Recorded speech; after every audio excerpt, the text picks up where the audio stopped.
Hi, it's Margaret, interview coach, and I wanted to record this quick training session on how to grow your LinkedIn connections to at least 500 people. I will explain why it's important that you have at least 500 connections, and I will give you some tips on how to grow your network quickly. In case you haven't heard of me before, I am an interview and career coach with over 13 years of recruitment and coaching experience. As a recruiter, I've recruited for some well-known organizations, including Microsoft, VMware, Expedia, Cisco Systems, Box, King. And as an interview coach, I've worked with people truly across the globe in private and public sector and across different functions. Also, as a recruiter, I have been using LinkedIn since its inception. I have close to 23,000 connections myself, and I've been growing my network consistently over the years. So I will explain why it's important that you have at least 500 connections today. So let's get started. Firstly, why is it important that you grow your network to at least 500 people? Firstly, if you have at least 500 connections, it will give you more visibility. And the more visibility you have and the more people you are connected to, the higher the chances that your profile will be viewed. This is relevant both if you're a job seeker, but also if you're a business owner. Business people like to be connected to people who are well connected. And if you're a job seeker with several years of experience and you only have 20 connections, that's not a great sign. I actually remember recruiting for a sales role in Germany a few years ago. The hiring manager decided not to consider a salesperson because they only had 200 connections on LinkedIn, and you would expect someone at this level to be more connected. You don't need the 23,000 connections that I have, but you do need more than 500 connections. Also, once you hit 500 connections, LinkedIn doesn't actually show how many connections you have. So in a way, it gives you some credibility. If you are connected to at least 500 people, then the perception is that you must know a lot of people and have some considerable influence. You are also more likely going to receive connection requests from other people when you are at 500 plus, which equals less work for you in growing your network as it will grow organically.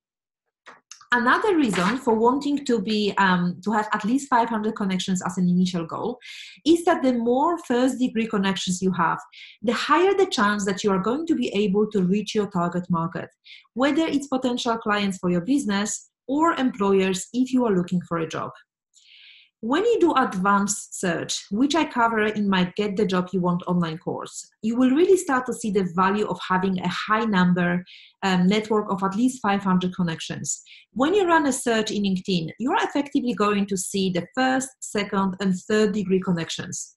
So the more first degree connections you have, the more likely that your search result will yield the name of the person you want to do business with or reveal connections that can help you get into your dream company.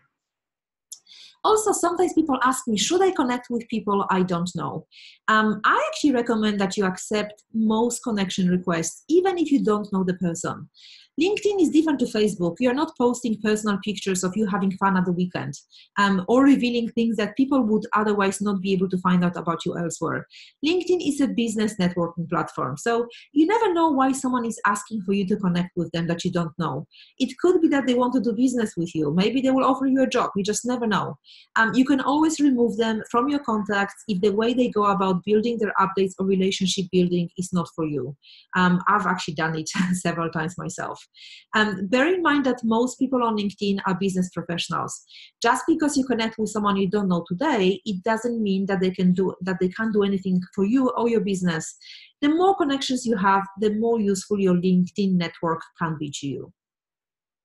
The decision around whether you connect to people on LinkedIn who you don't know is, of course, personal choice. Just bear in mind all the benefits that go with having a strong and large network. Before making the choice, restrict your network to people that you know personally. As I said, it's very easy to block, report, or remove a connection that you accept and no longer want to have in your network. Over the next couple of slides, I will share easy and simple things you can do to increase your online network and at the same time improve your visibility and credibility, which you know by now will help you move into profitable relationships. So how can you increase your online network? Let's start with a basic one. Connect with colleagues and ex-colleagues. It's always good to connect to current colleagues, team members, managers, people who work for you, but also ex-colleagues. These dormant connections, people that you might not have dealt with in the last few years, will have a strong affinity with you and want to help you, providing you have always gotten well in the past. And in the last few years, will have been building an amazing network themselves, which could be of use to you and vice versa. So it's always worthwhile touching base with ex-colleagues. Also, you might want to connect with clients or suppliers. One of the easiest way to build your connections is to connect with all of your current and previous clients if it's applicable to you. Even if you haven't done business with someone for a while, it's a good way to re-engage with them and rekindle the relationship. These alone should help to get you closer to at least 500 connections. Also, your supplier's network could be useful. As a supplier of the business, if you ask for help in securing a connection, I'm sure that they will be happy to help. They want to keep you as a customer and are more than likely to connect with you and, more importantly, facilitate introductions to other people in the network. Also, you might want to connect with friends and family. You never know, one of your close family members might actually know the person you have been trying to contact for weeks. I would also recommend that you use LinkedIn's People You May Know feature. LinkedIn is a highly intuitive tool, and it knows who you are already connected to and your extended network. And because you have provided data about your past history, both for work and schools, it can easily connect you with people that you might know based on a combination of these elements. The People You Might Know section appears in multiple places within LinkedIn, always on your homepage. Use this to seek out people that are most likely to accept your invitation, people you already have a connection with. I would also recommend that you connect with people you met at networking events. This can be done whilst you are at the event itself, using the LinkedIn app, or you can do this when you return to your office. Look at the business cards you collected at the event and go through them. Do a people search on LinkedIn for their name and ask them to connect. Always personalize the message, mentioning the event you attended and any other comments related to your discussion at the event. You could suggest coffee or a follow-up meeting. It's a great way to connect your face-to-face networking with your online activity. And it means that you can always stay in touch with your contacts through LinkedIn. Also, connect with speakers at conferences. The great thing about conferences is that whether you attended or not, the speaker doesn't actually know if you were in the audience. The conferences for the industry that you are targeting will often provide keynote speakers on the before, during, and after communication at the event. If you simply send a nice email to a speaker telling them how brilliant you thought their presentation was at whatever the event was, then they will always connect with you. And you can do the same with people you meet at trade shows and exhibitions. Connect with thought leaders in your industry. So regardless of the industry you are in, there will be key players globally that speak and write in your industry. You can typically find these people by researching your topics on the internet, even on LinkedIn. But also TED Talks is a great place to find thought leaders, and you can brush their ego when approaching these people. When you ask them to connect, mention how you were inspired by their talk, their presentation, or what they said. And a final one, connect with group members. When you go to connect with someone new, LinkedIn gives you options to choose how do you know the person.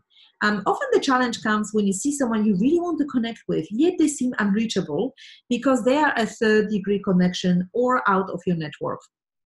This simple tip will help you to connect with any person you want through LinkedIn. When you find someone on LinkedIn that you do not know and you really want to connect with them, scroll down to the bottom of the LinkedIn profile and you will see a list of all the groups that the person is a member of. Choose a group that they are in and join in yourself. Once you're a member of the same group, a new option to connect will be shown. So when you request a connection, a new option under how do you know the person's name comes up. So you will now see the word groups show up in the list. Choose groups from the drop-down menu, select the group that you mutually share, and then clicked on connect. Always make sure that you personalize the message. Never ever sell, but do make sure that you either compliment them or mention something you have in common. So here are some useful phrases to use in a connection request message. You might want to point out that you are in the same LinkedIn message, the same LinkedIn group, and you have similar interests. Or I saw that you have that we have over 50 mutual connections and thought we should connect. Or I watched your presentation on the specific topic or read your article and would love to connect with you. So these are simple phrases that work when requesting a connection from someone that you don't know. I hope that you found these quick tips useful. If you would like some more help with LinkedIn and how to use it to especially get the attention of recruiters, you might want to check out my Get the Job You Want online course. It has 5 training webinars covering everything from what recruiters are looking for on a resume, how to get noticed on LinkedIn, how to sell yourself as the best person for the role, how to tailor your resume to specific jobs, salary negotiation. So it's really all there. So especially in the Get Noticed on LinkedIn webinar, which is part of the course, I will cover how to optimize your LinkedIn profile so that recruiters come to you. I give you some examples on how to create a benefit-driven headline and a strong summary section, and also how to use the advanced search feature, LinkedIn groups, and other tactics to increase your chances of being found by hiring managers and recruiters. You will also receive a lot of other handouts. So that's just a list here. You will receive an amazing resume template that generates interview. I've used it. Well, lots of people have used it so far with a lot of success. You will receive CV and LinkedIn profile checklist. You will receive sample career networking scripts so that you never lost for words when meeting new contacts or when contacting people on LinkedIn. I also give you a list of job search activities that you should be doing every week so that you don't waste time on actions that won't improve your job search and focus on the ones that do. Also, I give you some examples of interview answers that make you memorable. These are specifically answers to competency-based interview questions. And finally, I give you some salary negotiation scripts so that you can ask for the pay you want, not just what you've been offered. So if that's something that you are interested in, check out the link below. And you can get it for just £67 instead of £97. So £30 off with the coupon code offer19 when you check out. So I'm not sure how long I'm gonna keep that £30 off, but it's on offer for now. So check it out if that's something of interest to you. And finally, feel free to connect with me. Connect with me on LinkedIn or Twitter, potentially on my Facebook business page, and also check out my YouTube channel for all the new videos. So thank you very much for watching. I hope that you found it useful, and I will see you soon on another video. Bye for now.